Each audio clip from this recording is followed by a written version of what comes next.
Dengerin, pasti asyik. Kamu dinas di mana? Di ruangan apa, Ruangan bayi ya? perawatan bayi. Ruang perawatan bayi itu selama pandemi itu, ini kan berarti kalau rumah sakit pemerintah, rumah sakitnya jadi rujukan bukan? Ya, pusat rujukan Cibinong tuh pusat rujukan pertama di Kabupaten Bogor. Rujukan Pertama, COVID. berarti setiap ada yang gejala itu ke Cibinong. Nah, Itu berarti bayi-bayi di sana biasa aja, nggak ada pengaruh sama sekali. jadi kalau misalnya kita di sana, bayi-bayi itu sebenarnya sih pasien-pasien sekarang tuh berkurang. Kalau Berkurang. misalnya sebelum COVID, jadi pasien sehat itu, pasien yang biasanya dia mau berobat dengan penyakit bukan COVID itu ke rumah sakit rujukan sekarang udah nggak ada pasiennya. Mungkin mereka juga takut. Oh. Jadinya kebanyakan di situ, jadinya semenjak COVID, rumah sakit itu benar-benar diacak perawatnya. Yang tadinya ruangan anak dijadiin ruang COVID gitu. Jadi ruang COVID-nya itu ada 1, 2, 3, ada 5. Berarti ruangan buat pasien biasanya juga memang jadi sedikit gitu ya? Iya. Soalnya pasiennya juga sedikit, paling 10. Terus tapi kalau ruangan bayi tetap banyak. Tapi kita semenjak ada COVID itu ada, dulu kan emang ada ruang isolasi buat yang GE, Mengset atau yang sepsis. Misalnya di bayi Misalnya bayi. di bayi, misalnya dia lahir di luar sama Paraji, itu masuknya ruang isolasi, tapi ruang isolasinya enggak isolasi khusus, tapi sekarang udah jadi isolasi khusus buat COVID. Oh, Yang dipasang gitu. Berarti banyak ibu hamil dong kalau ruang bayi masih tetap penuh. Iya, banyak ibu hamil. Kalau misalnya mau nanya tentang ibu hamil dengan gejala COVID, misalnya gini, dia datang dengan keluhan hamil, misalnya. Biasanya kita hamil tuh gimana, Maaf? Misalnya dia hamil, datang nih. Sekarang kalau misalnya hamil tuh kita langsung di asesmen di awal, ditanya gini, Ibu dari hasil ronsen, hasil lab, udah gitu dari misalnya dia ada batuk atau panas gitu. Misal udah masuk ke gejala-gejala itu, misalnya dia ada panas, ada batuk, hasil ronsennya udah menunjukkan ke bronchopneumonia atau itu gejala COVID-nya misalnya. Jadi kita masukin ke PDP. Berarti ibu yang hamil tadi dirawat? Enggak? Dirawat, tapi dirawatnya di ruang kebidanan COVID, bukan di ruang kebidanan biasa. Tapi statusnya masih PDP nih. Gitu. Itu ada pengaruh nggak antara ibu hamil sama si bayinya ini kalau misalnya dia kena COVID? Biasanya sih enggak. Tapi tergantung kehamilan ibunya. Misalnya hamilnya berapa minggu nih? Kalau misalnya dia cukup bulan sih enggak biasanya. Tapi kalau misalnya di kurang bulan biasanya pengaruh juga. Kalau cukup bulan tuh berapa bulan berarti? Kalau cukup bulan itu 36, 37, 38 sampai 40 minggu. Berarti itu udah mau lahiran dong kalau gitu mah ya? Iya, itu cukup bulan. Kalau di bawah 36 itu kurang bulan. Berarti kalau ibu hamil yang baru hamil itu memang rentan ya? Maksudnya fisiknya juga dia jadi lemah apa gimana? Ya, kalau misalnya ibu hamil, biasanya sih gejala ibu hamil itu biasanya kenanya itu bukan karena dirinya sendiri. Misalnya bapaknya kerja di luar kota, ya kan? Terus dia pulang ke rumah, dia nggak sadar kalau misalnya dia bawa penyakit. Bawa virus. Ya, bapaknya sehat, tapi dia nggak mikirin ke ibunya. Tuh. Berarti Jadi ibu hamil kalau misalnya anggota keluarganya itu juga semuanya stay at home, berarti nggak perlu khawatir dia terjangkit karena imun dia lagi rendah atau gimana dong ya? Maksudnya nggak perlu terlalu khawatir banget? Enggak sih sebenarnya. Kalau misalnya dia emang di rumah, sebenarnya ibu hamil sama yang biasa itu sama sih imunnya. Oh sama ya? Katanya sama. Katanya kalau misalnya baru banget hamil gitu, Allah tuh kayak memang nyiptain badan kitanya itu lemah dulu gitu, maksudnya direntanin dulu gitu. Enggak, Enggak ya? sebenarnya sih itu. Enggak ngaruh. Ah, gitu. Terus katanya sekarang kan orang-orang dilarang buat hamil dulu nih, Dek. Enggak, sebenarnya. Oh, enggak ya? Itu kata apa sih namanya yang kesehatan anak gitulah. Katanya Paling kalau bisa sekarang kalau hamilnya diatur. Lagi pandemi kalau bisa jangan dulu hamil, jangan dulu ini. Dipikirkan baik-baik nih kalau misalnya mau punya anak, kan katanya gitu. enggak ada sebenarnya.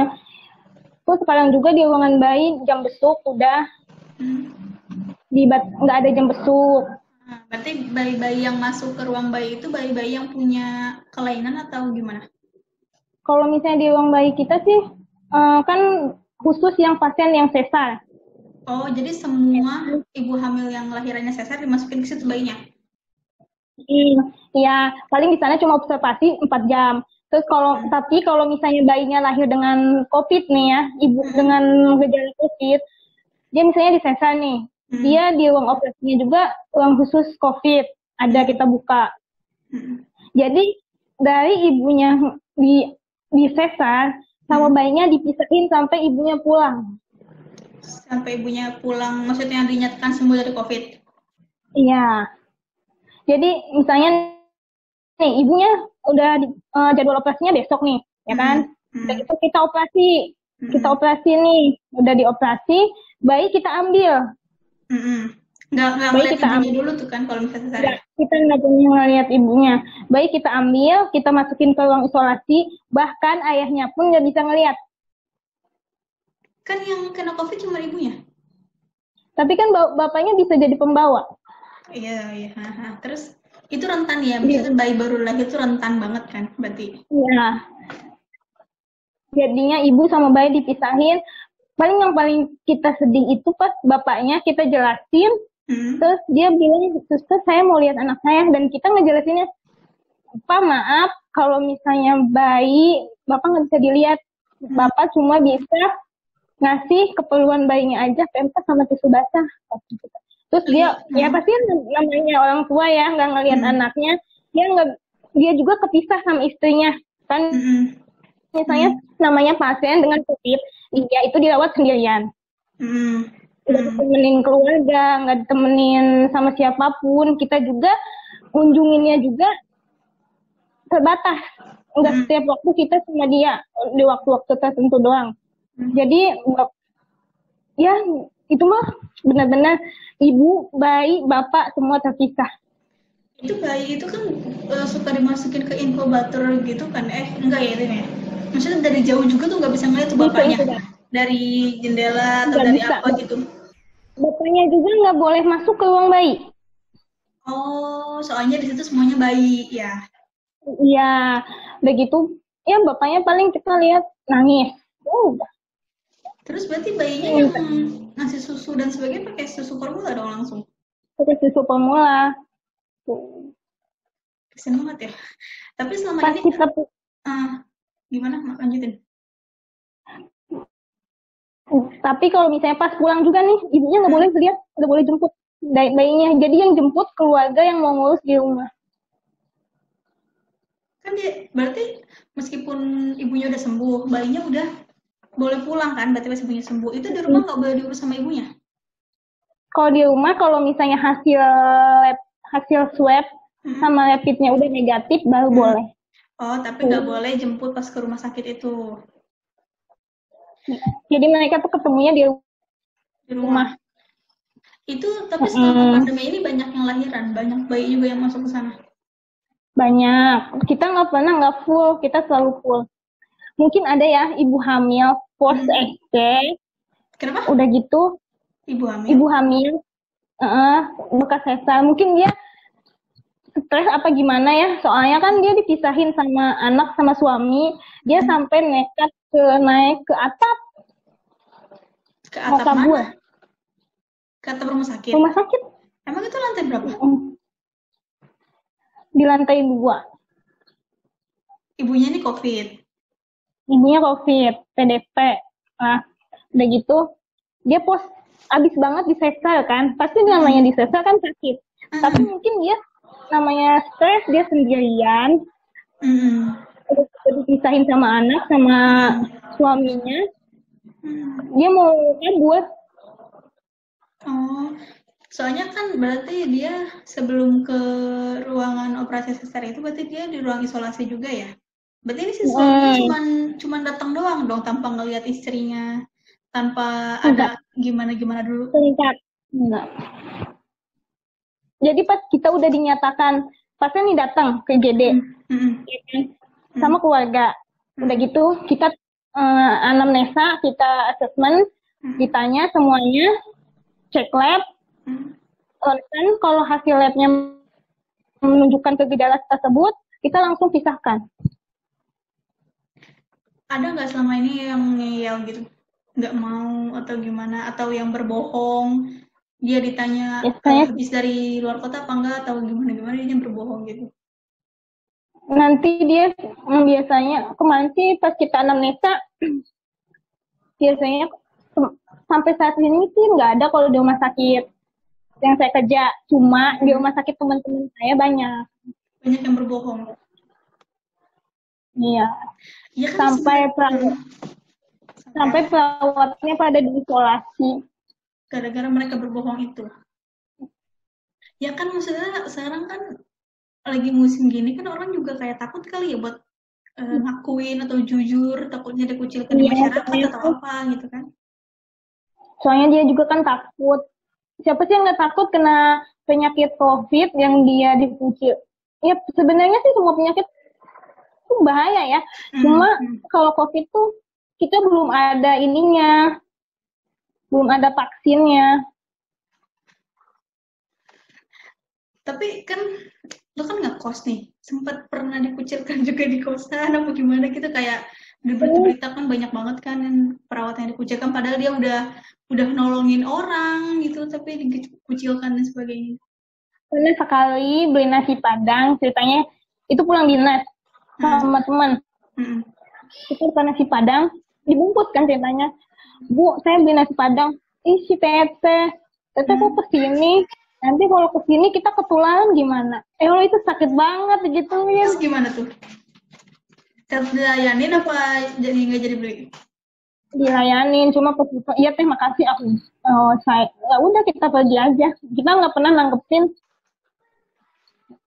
Tapi kan maksudnya berarti itu karena masyarakat kita juga kurang edukasi kayaknya ya soal tentang penyakit kayak gini kan. Mereka juga mungkin nggak nonton televisi karena kan kalau nonton televisi juga bisa depresi, bisa stres juga kali. Setiap hari ngeliat berita yang nambah ada segini, yang ini ada segini, yang meninggal segini, kayak gitu kan. Sebenarnya sih kalau misalnya yang meninggal itu pasien yang mempunyai gejala komplikasi kayak jantung, kayak ginjal, kayak diabetes. 60% sih diabetes biasanya. 60% diabetes. 60% itu diabetes. Karena diabetes nurun ini ke imun juga kali ya? Kalau diabetes itu kan melemahkan. Diabetes itu bisa ke ginjal, ke jantung. Jadinya semuanya kalau udah diabetes kena. Tapi selama ini ada pernah nggak bayi yang kena COVID? Kalau misalnya dirawat di kita sih enggak. Kalau COVID. Kalau COVID langsung kecuali dari ibunya. Misalnya dia lahiran dengan ibu COVID. Kalau emang dia datang dengan COVID, belum ada. Belum ada yang tiba-tiba ke sana diperiksa ternyata gejalanya COVID gitu ya. Berarti bayi itu nggak kayak kita kan, kalau misalnya kita tertular orang, misalnya dekatan sama orang, sentuhan sama orang langsung kena kan. Kalau bayi berarti harus dari bawaan, misalnya dari ibunya kayak gitu ya.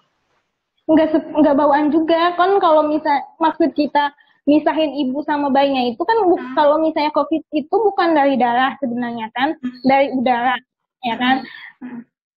Takutnya kalau misalnya kita satuin sama ibunya dia kena gitu. Iya. Berarti bayi yang lahir dari ibu penderita COVID itu tidak berarti enggak belum tentu COVID, tapi makanya diambil tindakan ini apa jaga-jaga ini ya. Ya, isolasi. Itu berapa lama biasanya? Biasanya kalau misalnya bayinya sehat, bayinya misalnya lahir dengan sehat, ya kan? Biasanya kita 5 hari juga pulang, 3 hari, maksimal 5 hari.